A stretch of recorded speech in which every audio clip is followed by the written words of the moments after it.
you doing? Duff here. It's time for another automotive video. Again, this has to do with my 2007 Prius, which is my daily driver. What you see right here is a Sendow combination dash cam, rear view mirror, and rear view camera setup. Basically, you'll see as I pull this out, this is designed to attach to your existing rear view mirror, and then it gives you the functionality of a dash cam, backup cam, and it also gives you a wider screen of view. And I also bought a 32 gig SD card. Both of these are on from Amazon. I'll have links in the video description below. So anyways, there's been lots and lots of times over the years that I've had something happen on the road, and I thought to myself, man, I wish I had a dash cam, you know, because it would have been pretty interesting to get that on video. And for whatever reason, last week I went out and bought it because I don't know. I saw this on Amazon, and it looked interesting. Had decent reviews. I think it was either 4 or 4.5 star reviews. As you take it out here, you can see it's much bigger than a regular rear view mirror. Right there on the back is the front camera. It has an adapter to, has a whole bunch of buttons on the bottom. Then there's an adapter to connect it to your cigarette lighter. And then here is the backup camera along with a long wire. So I'm going to take a look at the instructions quickly and see if I can come up with a game plan. Alright, first thing it tells me to do is to put the SD card into the slot. There we go. As you're looking at the top, you can see there's a USB port, an AV out port, GPS, I don't know what that does, and then there's your mini SD. Be sure to take this protective coating off of your camera lens. Alright, before I start doing some more of the involved work, I figured I would power this on. Let's see what happens. Well, it's a pretty big screen. That's one of the things I saw that was cool. It was a 7-inch screen.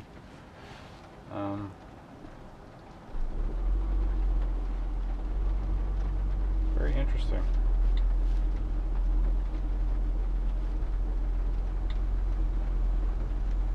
Okay, I'm formatting the card, because it does say you should format the card first. There you go. That was pretty easy. Date, time. Let's see. What is the time? And tonight is daylight savings, actually. So unless this thing is intelligent, the time is going to be incorrect. But all right, today is 2018, and it's March. I like the touch screen, it works well. Time, and it's military time would be 15:26. Okay. All right. Yeah, very nice little touch screen. Okay, so it does work, obviously. So it's probably recording right now. So let's there's little buttons here that correlate with these markings on the mirror. Not quite sure what they all do yet, but okay, let me work on getting this strapped on. Alright, so I was curious. I just pulled out this mess here. Is the rear view camera, and I noticed that it has a single red wire included with the wiring harness, and evidently that's if you want to have your rear view camera fire off automatically when you put the car in reverse. You want it to come up on the screen. My Prius already has a backup camera, so no, I don't really need that, so which is good, which means I can simplify the wiring for this and just not worry about a power source for the rear view camera. So now we have to come up with some routes to get this stuff where it needs to go. The connection for this thing, the way you attach it to the mirror, is just a series of rubber straps. You just kind of stretch them over these posts here. Stretch them over the posts and then over your mirror. So it's kind of an interesting method, but we'll see how it works. Alright, I have it attached to the mirror. You can see basically you just there's two sets of different rubber straps. One's longer than the other, so I use the shorter ones, and it just kind of stretched on there. Not too bad. Alright, to give me a little bit of play here with the headliner, I just removed the bracket for the sun visor. Alright, my plan for the power is I'm going along the headliner here. I'm going to catch it here, down the molding, and then down this way to my cigarette lighter right there. I'm also using these plastic trim removal tools to both not damage the trim and not damage the cable as I'm stuffing it in here. Alright, I'm just looking at the back because that'll be the more challenging of the two places to run a wire. So I just popped the trim piece off. That literally is just a bunch of snaps. It just pops off. So now I need to see how I want to get access to the area where I will mount the camera. Okay, so what I did is I drilled a hole right there. I didn't really see a way to do this without drilling a hole. And then I fed it. I removed this little boot here, and I was able to get a hold of the other end through that hole right there. Not bad. So obviously I'm going to have to drill two more little holes here and draw some screws through that. I have a whole bunch of GM leftover trim screws from when I had a piece of shit 88 Chevy Corvette that had everything falling apart. I bought all these trim screws. I think these will actually work quite good for mounting. Alright, there we go. It's not beautiful, but it is on there. Should be able to see everything behind me. Alright, so as far as routing the camera wire, it's coming down here, down the trim piece here. I know this is a little wonky, but I mean, there's really no way, since the camera's mounted on the hatchback, it has to jump this gap somehow. So I just have it coming out the trim piece here, poked a hole in the weather stripping, and I plan to hopefully go along the headliner here on the way in. You're really going to want to get yourself some of these interior tools for sure. This makes it much easier. Wow. Alright, I'm already up here at the front. And I got a bunch of extra stuff that I'm just gonna tuck into the headliner, I guess. Alright, I have the rear camera wired all the way to the mirror. Now I'm just trying to get the power cord routed down the side here. So basically, I was worried about not having enough length on the rear view camera based on some of the feedback that I heard, but I have more than enough. I actually had to bundle it up, and I tucked some of it in here, tucked some of it up in the headliner, and yeah, I probably had an extra, God, 6 feet of cable length, I bet. Okay, mirror's in place. Here's the wires. You know, it's not perfect. But it is working. If you want to see the that's what the front camera is seeing, and you can flip between the different views. That's the rear camera. The rear camera, I believe, is only VGA resolution, and that's like a picture-in-picture. You see the rear view mirror and front view, and then you can have the rear view be the primary picture and a 50-50 split. It's pretty intuitive. Alright, just buttoning everything back up here.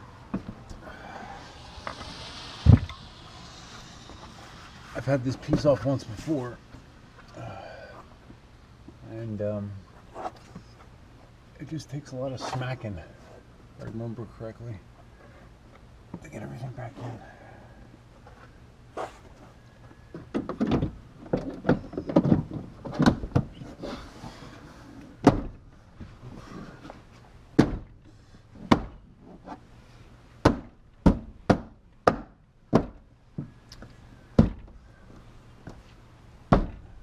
There you go. Alright, so as you can see here, There's my rear view camera. There's my factory rear view camera. There's my secondary one. Down the side, through the weather stripping, into the headliner. Down the headliner, into the actual camera. And the power I have coming down the door, it's wedged into a slot here and comes out right here.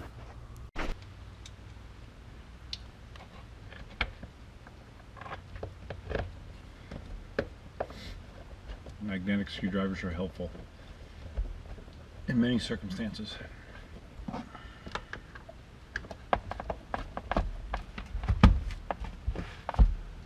Done.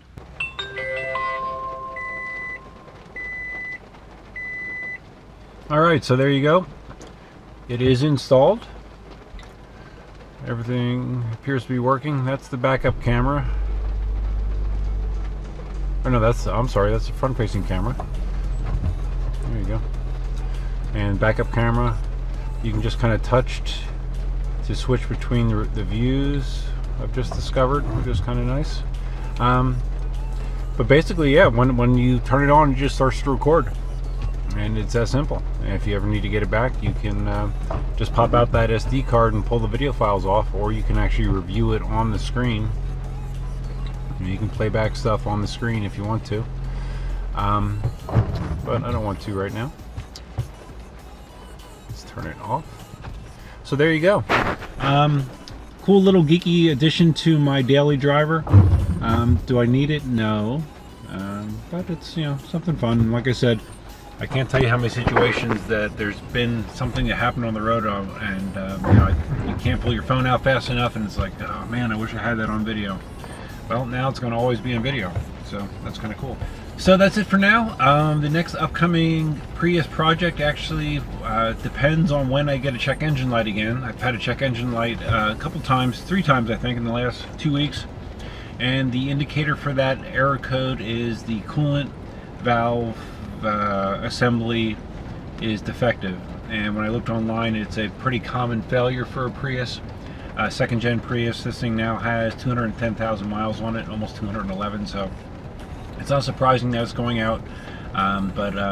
Once that air light comes on again, I will probably get around to replacing it. So far I've just been clearing the code and waiting for it to come back, and I cleared it earlier in the week and it has not come back, so I think it's okay. It's probably right on the edge of failing, but it hasn't failed yet, so I think I'm okay for now. So, but anyways, that will be my next automotive project, more than likely. So if you found this video interesting, please give it a big thumbs up.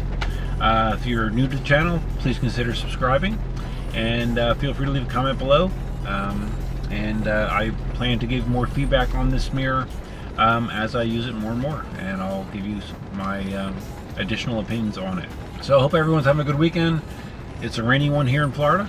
Hopefully it's sunny where you are, and that's it. Till next time, Duckman out.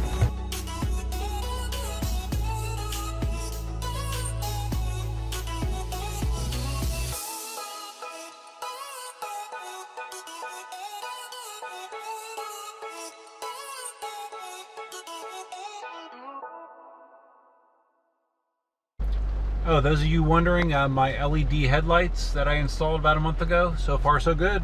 Still working good, nice and bright. Yeah, if you're thinking about LEDs for a Prius, might not be a bad idea.